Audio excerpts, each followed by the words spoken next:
The sun had begun its slow descent across the endless expanse of the western sky, painting the desert horizon in strokes of gold and amber.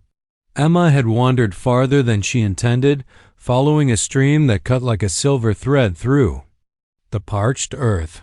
She had meant only to gather water for her family's wagon train, but curiosity had pulled her deeper, each bend in the stream revealing new wildflowers, smooth stones, and the rugged beauty of a land she did not yet understand. Prairie was vast, quiet, deceptively peaceful until it wasn't. A sudden hush fell over the land. Even the cicadas seemed to cease their song. Emma turned, her jug slipping slightly in her grasp, and froze. From the shadows of mesquite trees and scrub, riders emerged like phantoms. Apache warriors. Their ponies were swift and lean, their dark eyes sharp, their movements so fluid it was as if the desert itself had given them shape. Emma's breath caught. Her heart thudded wildly against her ribs, but her feet refused to obey her instinct to run. The warriors formed a half circle around her, not speaking, not smiling, their presence alone heavy with warning. And then he appeared. He rode at the center, taller than the rest, his posture commanding, his face carved with both youth and authority. A hawk feather was bound into his hair, and beads glimmered across his chest. But it was his eyes, unyielding, piercing, that held her still. This was no ordinary warrior. He was their leader. Emma took a trembling step backward, clutching the jug of water as if it were a shield. "Please, I don't mean harm," she whispered, her voice cracking under the desert air. The man dismounted in one graceful motion, boots hitting the earth with a thud that echoed louder in her ears than it should have. He looked at her as if measuring her spirit, as if she were not merely a trespasser, but a puzzle he intended to solve. For a long, heavy moment, he said nothing. Then, in deliberate English, he spoke. "You seek freedom, but I claim you as my prisoner." The words struck like a blow. Emma's knees weakened. Her lips parted in protest, but the sound that came out was little more than a gasp. She searched his face, hoping to find some trace of jest, some spark of mercy, but his expression was impenetrable, carved in stone. The other warriors murmured in their own tongue, their eyes flicking between their leader and the trembling girl. One moved forward, seizing her arm with a grip that was firm yet not cruel. Emma struggled instinctively, thrashing against the hold, but her resistance only drew a quiet laugh from one of the men. "Let me go," she cried, her voice breaking. "My family, they'll be searching for me." The Apache leader raised a hand, and the warriors immediately fell silent. He stepped closer, his shadow falling across her, and she was struck by the strange duality in him. He was both terrifying and dignified, both threat and protector. When he spoke again, his tone carried the weight of law, not malice. "You walk our lands as though they are yours," he said, "but the earth remembers whose blood feeds it. You are not free here, not anymore." Emma felt her throat tighten. The meaning of his words was clear. She had crossed into a world that would not bend for her, a world with its own rules, its own justice. And in that world, she was no longer Emma, daughter of settlers. She was property, leverage, a captive of the Apache. The warriors pulled her toward a waiting horse. She kicked and twisted, but her strength was nothing compared to theirs. Dust rose beneath their boots, and the desert air filled with the sharp scent of sweat and leather. Emma's last glimpse of the stream, glittering softly under the dying sun, felt like the closing of a chapter in her life. Whatever came next, she knew instinctively, would be written not by her will, but by the command of the man who had spoken those fateful words. And so the journey began not by choice, but by capture. The desert air bit sharply against Emma's skin as the Apache warriors bound her hands with a length of rawhide. The cord was rough, digging into her wrists, but what cut deeper was the realization that she no longer controlled her fate. Her heart pounded against her ribs like a trapped bird, but no amount of thrashing or pleading could change what was happening. They lifted her onto a pony, seating her sideways as though she were a sack of grain. The animal snorted, shifting under her weight, and one warrior took the reins, leading her away from the stream, the last place she had been free. The rest of the riders flanked them, their formation tight, their eyes alert. They moved with precision like a pack of wolves, escorting prey back to their den. Emma twisted her neck, searching the horizon. Far behind, the thin dust cloud of her family's wagon train blurred into the distance. A cry swelled in her throat. If she shouted, perhaps they would hear, but the leader, riding close beside her, silenced the thought with a single glance. His eyes, dark and steady, warned her, "Do not try." She swallowed her scream. Hours passed. The sun sank lower, and the shadows of the riders stretched long across the earth. Emma's legs cramped from her awkward position on the horse, and her wrists burned from the cords, but she refused to show her pain. If they wanted to see her weep, she would deny them that victory. The Apache leader, the one who had declared her his prisoner, rode with the ease of a man born to the saddle. Every movement he made, whether shifting the reins, scanning the horizon, or speaking quietly to his men in their tongue-carried authority. Emma could not understand their words, but she understood tone, respect. They looked to him for guidance, followed his signals without hesitation. At last, as dusk painted the desert in shades of violet and red, they reached the camp. Hidden in a valley between jagged cliffs, the Apache settlement was alive with movement. Children darted between the lodges, women tended fires that sent savory smoke curling skyward, and dogs barked at the returning riders. The warriors dismounted first, pulling Emma down none too gently. Her legs, stiff from the long ride, nearly buckled beneath her, but she caught herself before she could fall. Pride, she reminded herself, was the only weapon she still had. Eyes turned toward her immediately. Conversations faltered, children clutched at their mothers' skirts, and men stood straighter as they watched the captive girl being led through the camp. Emma felt their gazes prickling her skin, some filled with curiosity, others with suspicion, and a few with something darker. The leader strode ahead, clearing a path. When he stopped, the warriors shoved her forward until she stood before him, dust clinging to the hem of her dress. He spoke briefly in his language, his tone firm but calm. The gathered crowd murmured, dispersing slowly, though not without lingering. Stares. Emma lifted her chin. "Why are you doing this to me?" she demanded, her voice trembling despite her effort to sound strong. The leader looked at her for a long moment. Then, in that deliberate English of his, he answered, "You are. A voice for your people. They must hear ours." The meaning unsettled her. Was she to be a bargaining chip, a message, or something worse?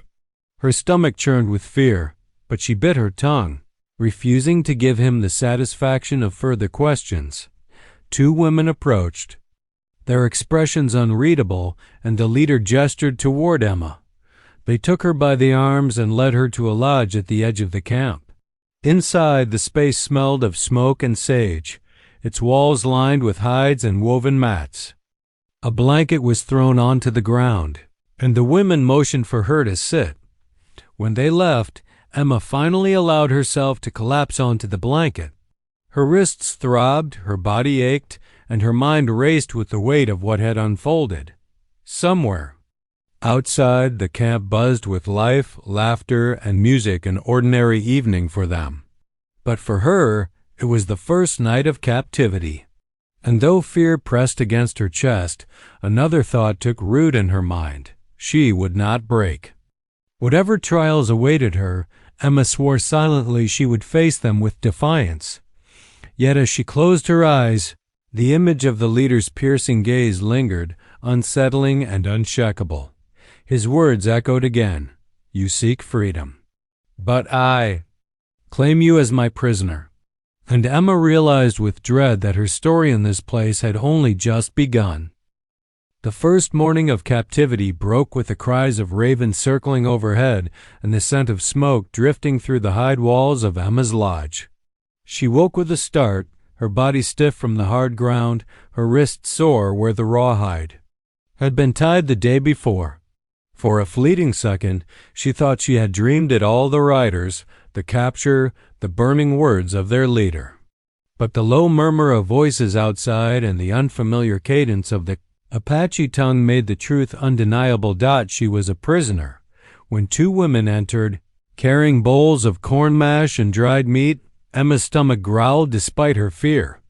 Had eaten nothing since the wagon train that morning, yet pride stiffened her back. She shook her head and pushed the food away. One of the women frowned and spoke gently in her language, gesturing toward the bowl, but Emma turned her face aside. She would not eat their food. She would not accept their kindness, if kindness it was. She belonged to her people, and she would not be broken. The women exchanged glances, then left her alone. For a moment, Emma felt the triumph of resistance, but it was fleeting, hollow. Hunger gnawed at her belly, and a quiet dread whispered. How long could she keep this up? Later, when the leader entered, she stiffened, every muscle taut. He ducked beneath the lodge opening with easy grace, filling the space with his presence. His eyes met hers, steady and unflinching, as though he could see past the layers of fear and defiance into her very soul. You do not eat, he observed in his accented English. I don't take food from my captors, she said coldly. He studied her, then crouched down until they were nearly at eye level. You weaken yourself. A prisoner who dies has no voice, and I need yours. Emma bristled. You can't use me like a tool. I won't say what you want.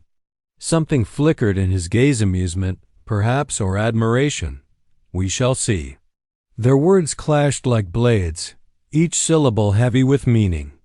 Emma spoke of her family, of how they would come searching, of how he would regret taking her. He countered with talk of land, of betrayal, of broken promises made by her people to his. His voice was firm, never raised, but filled with conviction. The first time, Emma realized that to him, she was not merely a girl taken from a wagon train. She was a symbol, a piece of a larger struggle she barely understood. Yet that did not lessen her anger, it stoked it. You think this makes you strong? She snapped. Kidnapping a woman who wandered too far from camp? If you were truly brave, you would face the men who make these choices, not me. The corner of his mouth twitched, almost a smile. You speak fire for one so small. Emma flushed, furious at the heat rising in her cheeks. I will not be your pawn. I'll never help you. He rose to his full height, towering over her. But his tone remained calm, measured. You already help me, even now. Your words are strength, not silence. My people see it. They see that the white woman does not cower. They listen. Emma's breath caught. Was that his plan? To parade her spirit before his people as proof of something, his control, his cunning, his vision for them? When he left the lodge, she sat trembling, torn between triumph and despair. She had stood her ground, spoken boldly. Yet his calm confidence unsettled her more than any threat could have. He did not need to break her spirit. He only needed to wait. Days passed and the battle continued. She refused food until her hunger overcame her pride. She ignored his questions until silence became unbearable. Each encounter left her weary, yet strangely alive. Her will sharpened against his like steel against flint, and somewhere in the clash of wills, Emma sensed a shift not in her loyalty, but in her understanding. This man, her captor, was not merely a brute enforcing power. He was a leader burdened by his people's survival, as determined in his cause as she was in her defiance. The realization unsettled her more than chains ever could, for in every heated word, In every locked stare, she began to feel the dangerous pull of respect, something that could either destroy her or bind her in ways she could not yet name. The days in the Apache camp fell into a rhythm Emma did not want, yet could not escape. Mornings began with the sound of drums or laughter of children racing between lodges. Afternoons brought the smell of mesquite fires, leather tanning, and the rhythm of workwomen grinding maize, men repairing weapons or braiding horsehair ropes. Life pulsed around her, vibrant and unbroken, and she, though bound by circumstance, was forced to watch. At first, she tried to withdraw, keeping to the small lodge where she was held, speaking as little as possible, refusing to ask questions. But the Apache women, curious and practical, did not allow her solitude. They taught her small tasks: how to grind corn on a stone slab, how to carry water in clay vessels without spilling, how to weave grasses into mats. Emma resisted at first, fumbling with deliberate clumsiness, but eventually her hands found the SECERT. Rhythm. Work, she realized, was survival here, and refusing to learn would not change her fate. Still, her defiance simmered. Every time she glimpsed the leader Taza, as she had overheard the others call him, her heart bristled with fury. He was the one who had spoken the words that shackled her spirit. "You seek freedom, but I claim you as my prisoner." And yet he treated her with a strange, disquieting respect. He never touched her roughly, never shouted. His authority was quieter, more dangerous. It lived in the certainty of his gaze. One evening, after the sun slipped behind the jagged cliffs and painted the sky with streaks of violet, Taza entered her lodge. The firelight flickered against his features, casting sharp lines across his cheekbones.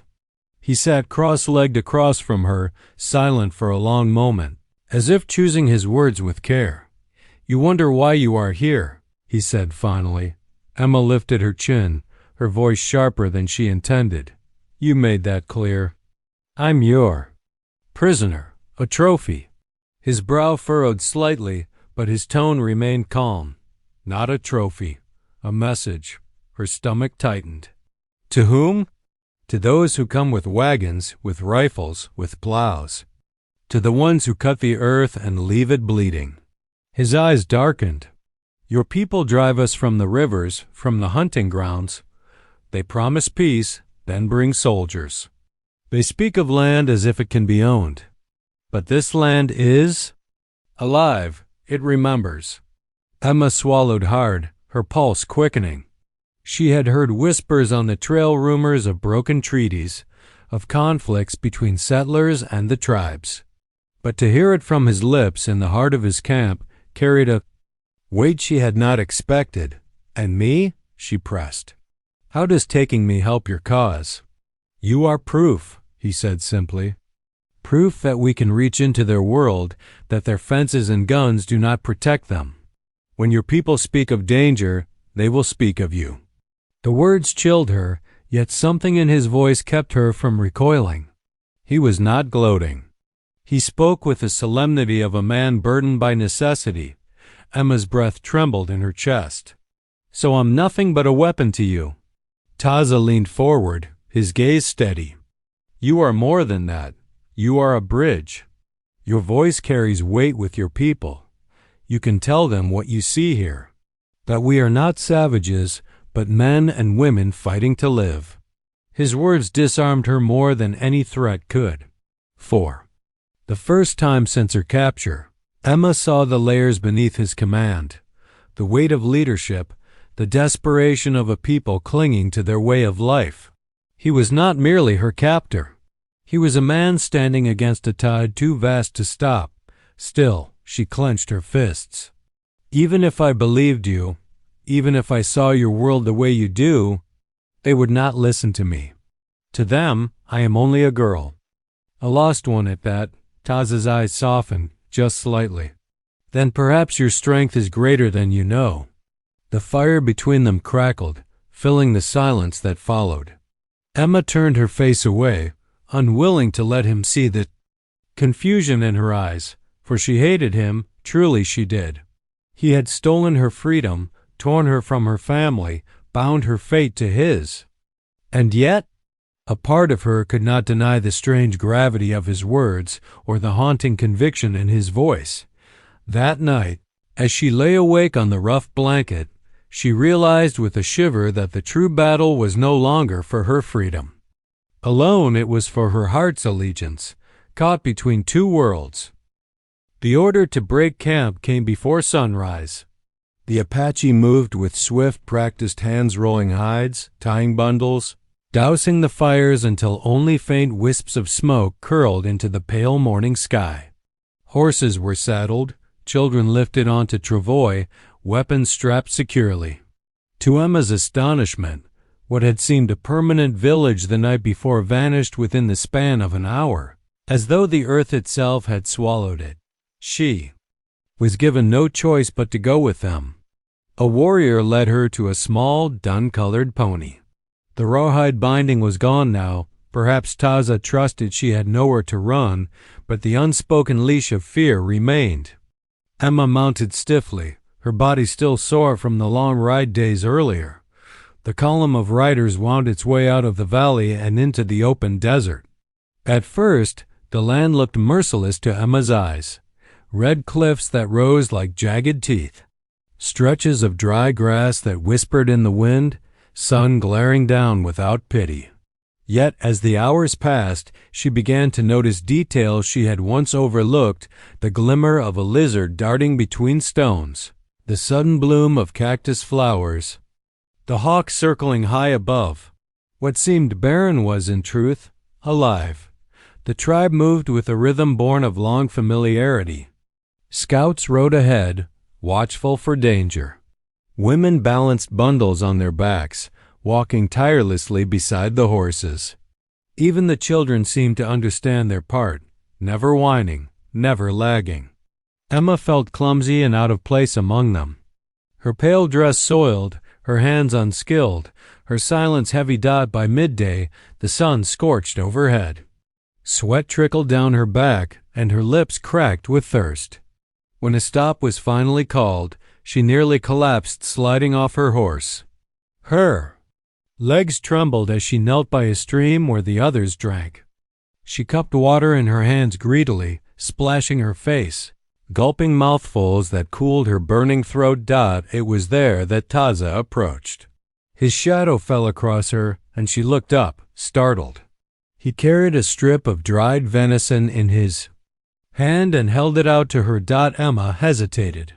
Pride told her to refuse, yet hunger clawed at her belly. Slowly she took it. Their eyes met for a heartbeat, a silent exchange neither could name. Then he moved on without a word, leaving her with the bitter salty taste of the meat on her tongue and a knot of confusion in her chest. The journey stretched into days.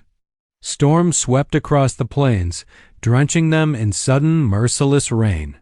Nights were cold, the ground hard, sleep fitful. Emma's body ached, her skirts tore on brambles, and her skin grew darkened by dust and sun. Yet with every hardship, something unexpected stirred within her endurance. She learned to pace her breathing on steep climbs, to tie her hair back against the wind, to walk without stumbling over loose rock. There were dangers, too. One evening, as the camp settled near a canyon, distant gunfire cracked against the cliffs. The sound echoed like thunder, and the warriors sprang to arms. Emma's heart seized in terror. Soldiers? Settlers? Would they come for her? But the skirmish never reached them. Scouts returned to report the shooters were rival raiders, driven off. Still, the tension in the camp lingered. That night, Emma sat close to the women and children, her fear mingling with theirs. For the first time, she understood that she was not merely a captive among enemies. She was sharing in their dangers, their uncertainties. On the seventh day of travel, as the sun bled orange across the horizon, Emma found herself riding beside Taza. He did not speak at first, but his presence was steady, like the land itself. Finally he said, "You begin to see." Emma frowned. "See what?" that this life is not weakness. It is survival. It is strength. She wanted to deny him, to throw his words back with anger. Yet as she gazed at the weary but unbroken faces of the people around her, she could not. They had endured storms, hunger, threats of war, and still they moved forward with purpose. Emma turned her eyes toward the horizon, unsettled. She was still a prisoner, still desperate for freedom. But deep within, a reluctant seed had been planted, the first glimpse of respect for the very people who held her captive. And though she told herself it meant nothing, she could not shake the thought that her journey was no longer merely through the desert. It was into a truth she had never wanted to face. The journey stretched on, day folding into day until Emma lost count. Her pale skirts were torn and stained, her boots worn thin, her once delicate hands calloused by dust and work. She told herself she hated every moment, but a truth she would not admit, even to herself, was that she was changing. At first, Emma had resisted everything the Apache women tried to teach her. But hunger and necessity softened pride. When one showed her how to grind maize into flour, she copied the motion until her arms ached. When another taught her to carry water balanced in a gourd, she stumbled at first, then learned the careful rhythm of steps. Each small task gave her something unexpected, a sense of worth. Even within her captivity, it was not only the women who shaped her days. More and more, Taza seemed to linger near. He never forced his company, yet he was there in the steady hand that stopped her pony from stumbling, in the quiet gesture of offering her food before he ate, in the sharp commands that kept curious young warriors from troubling her. Emma resented the way her eyes followed him. She told herself it was vigilance, the wary attention one must give to a captor, but the truth was more complicated. Taza carried himself with a calm certainty that unsettled her. He was neither cruel nor careless. His strength was quieter, steadier, and it pulled at her in ways she did not understand. One evening, after a long day's ride, the camp settled beside a river. The sky burned orange, then softened to violet as stars pierced the dusk. Emma knelt at the bank, washing her face and arms in the cool water. She thought she was alone until a shadow fell across her reflection. She turned sharply. Taza stood behind her, his bow slung across his back, his gaze fixed on the river. "Do not stay by the water after nightfall," he said. "It draws spirits and enemies." Emma let out a brittle laugh. "Spirits and enemies. I suppose I'm already surrounded by both." He tilted his head, considering her words. "You see us as enemies still. How else should I see the people who tore me from my family?" Her voice cracked with the memory of her wagon train fading into the horizon. Taza crouched beside her, dipping his fingers into the water, watching the ripples spread. "Perhaps. But you are not beaten. You are not broken. That is not how prisoners—" "Look," Emma's chest tightened. His words were meant as observation, maybe even respect, but they struck too close to something she dared not confess, the strange strength she had found among them. She forced her gaze away. "You don't know me." He looked at her then, sharply, and for a moment she felt laid bare. "I know your fire," he said softly. "It is what keeps you alive." The silence stretched between them, broken only by the rush of the river. Emma's heart pounded, confused, angry at itself for responding. She wanted to hate him, needed to hate him, but there was a truth in his voice she could not deny. In the days that followed, their exchanges grew more frequent, sometimes sharp words clashing like steel, sometimes softer, almost playful. He showed her how to track a deer's prints in the dust, how to braid grasses into a rope that would not break. Once, when her pony bolted at the sound of thunder, it was Taza's hand that caught the reins, steadying both horse and rider. Emma fought every flicker of warmth these moments stirred. She told herself it was survival, nothing more. Yet the line between enemy and protector blurred, and in the quiet hours before sleep, she found herself replaying the sound of his voice, the way his eyes softened when he spoke of his people. Bond was forming, unwanted, dangerous, undeniable. Emma felt it with dread. For bonds once tied were harder to sever than rawhide, and this one threatened to bind her heart, even as her mind cried out for freedom. The weeks of travel had carved Emma into someone she barely recognized. Her face was browned by sun, her hands roughened, her once delicate dresses patched with buckskin. She no longer stumbled when walking long miles, nor faltered when lifting heavy water gourds. The Apache campfires, once alien and terrifying, had become familiar. The smell of mesquite smoke, the beat of drums, the laughter of children she now knew by name. But familiarity did not erase the truth. She was still a prisoner. That truth returned with brutal force one morning when the column of riders crested a rise, and Emma froze at the sight before her dot in the valley below. A small detachment of soldiers rode in formation, their uniforms glinting beneath the sun. Blue coats, polished rifles, the symbol of the world she had been stolen from. Her breath caught. Rescue. Her pulse hammered as the soldiers drew nearer, their horses raising dust in the morning air. She turned sharply to Taza. He had seen them too. His jaw tightened, his hand resting near the hilt of his knife. Around him, the warriors shifted uneasily, weapons ready, eyes sharp with warning. Emma's heart split in two. This was what she had prayed for since her capture, to see the flag of her people, to feel the safety of men sworn to protect settlers like her. Yet as the soldiers advanced, a cold unease settled in her stomach. Would they truly save her? Or would their rifles turn this valley into a killing ground, slaughtering the men, women, and children she had come to know? The memory of the Apache children chasing each other through camp, the women's laughter by the fire, the steady hand of Taza guiding her through storm and hunger, they all rose in her mind, twisting her certainty. "Emma," Taza said, his voice low, urgent. She turned to him, startled that he had used her name. His eyes held hers with a force that left her trembling. "Now you choose. Step to them and you are free. Stay here and you are with me." Her lips parted, but no sound came. She looked down at the soldiers again, their disciplined lines, cutting the earth so familiar and yet suddenly foreign. Beyond them lay the life she had once longed for, her family's wagons, safety, order, the comfort of belonging.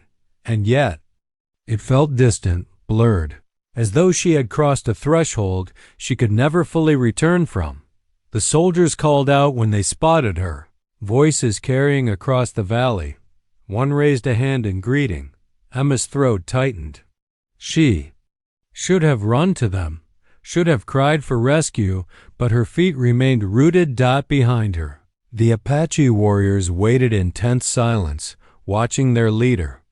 Taza's face betrayed nothing, but his hand flexed at his side. He would not stop her if she went, she knew it. For all his power, all his control, he had given her this moment, the choice. Emma's heart thundered. If she ran to the soldiers, she might never see this people again, their strength, their endurance, their strange, fierce dignity. She would never again meet Taza's gaze by firelight, never feel the dangerous pull of his words. But if she stayed, she would turn her back on everything she had once known, her family, her people, her freedom. A tear slid down her cheek. She hated herself for wavering, hated that her heart betrayed her even as her mind screamed to run. The soldiers shouted again, beckoning. Dust swirled in the valley winds. Emma's breath came in ragged gasps as she lifted her eyes to Taza in his gaze. She saw no command, no demand. Only waiting. Only the quiet strength of a man who had once said, "You seek freedom, but I claim you as my prisoner." Now freedom stood before her. And yet, she realized with horror, it had never felt more like a chain. The valley hung in. Silence, broken only by the pounding hooves of the soldiers' mounts as they drew nearer. Emma stood frozen between two worlds, the one of her birth, carried forward on polished rifles and disciplined lines, and the one she had stumbled into by force, where firelight and defiance had reshaped her soul. The soldiers shouted again, their voices clear, "Miss, over here!" One waved a handkerchief, a sign of safety. Emma's chest ached at the sound of her own language spoken without accent. It should have been a beacon, yet instead it pulled at her like a cruel hook, dragging her in two directions at once. Behind her, the Apache warriors remained silent, tense as bowstrings. They waited not for battle, but for her. The weight of their stillness pressed against her spine, and Taza he did not move. His hand rested lightly on the hilt of his knife, but his eyes never left hers. Emma's lips parted, her breath ragged. "If I go," she whispered, "they'll kill you." Taza's expression did not change, but there was a softness in his tone when he answered, "If you go, it is your choice." "That is freedom." The word struck like a spark, igniting everything she had felt since her capture. Freedom. She had dreamed of it, clung to it, wept for it in the dark. Yet here it stood before her, wearing a soldier's uniform, and it no longer looked the same. Her gaze swept the soldiers' faces. They were strangers, eyes wary, fingers too close to their triggers. To them, she was not Emma, not a woman who had endured storms and hunger among the Apache. She was only a settler's daughter, a prize to be rescued, proof of their duty. And then she turned to the Apache, to the women who had taught her to carry water, the children who had tugged at her skirts with laughter, the men who had shared their food in silence. To Taza, whose eyes, unyielding and solemn, had challenged her spirit and kindled something she could neither name nor deny.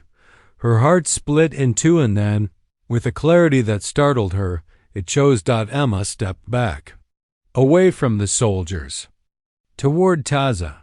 Gasps rippled through both sides of the valley. The soldiers shouted in confusion, spurring their horses forward, but Taza raised a hand, and his warriors closed ranks around her. For an instant, Emma feared blood would spill, that the world she had left and the world she had chosen would collide in fire and death. Taza did not give the command to attack. Instead, he rode forward alone, meeting the soldiers halfway. His voice carried low and steady across the valley, words Emma could not fully hear. She saw the soldiers bristle, saw fingers twitch on rifles, but slowly, grudgingly, they pulled back. Perhaps it was the risk of battle. Perhaps it was the uncertainty of her decision. But in the end, they turned their horses and rode away, their dust cloud fading into the horizon. Emma's knees weakened with relief, though her chest ached with loss. She had watched her old life disappear a second time, this time by choice. When Taza returned, he did not gloat. He dismounted and approached her, his gaze searching hers with a question he did not speak aloud. Emma met his eyes, her voice trembling but steady. "I chose to stay. Don't make me regret it." For the first time since she had met him, a faint smile touched his lips, brief, fleeting, but real. "You will not," he said. The camp moved on, as it always did, and Emma moved with it. She was still a captive, perhaps always would be in the eyes of her people. Yet among the Apache, she was no longer a symbol, no longer just a bargaining piece. She had become something else entirely, a woman who had crossed the line between two worlds and chosen where she would stand. And though freedom had brought her here, she realized with a shiver that she was bound all the same, not by ropes, but by the gaze of the man who had once declared, "You seek freedom, but I claim you as my prisoner." This time, the words no longer felt like chains. They felt like destiny.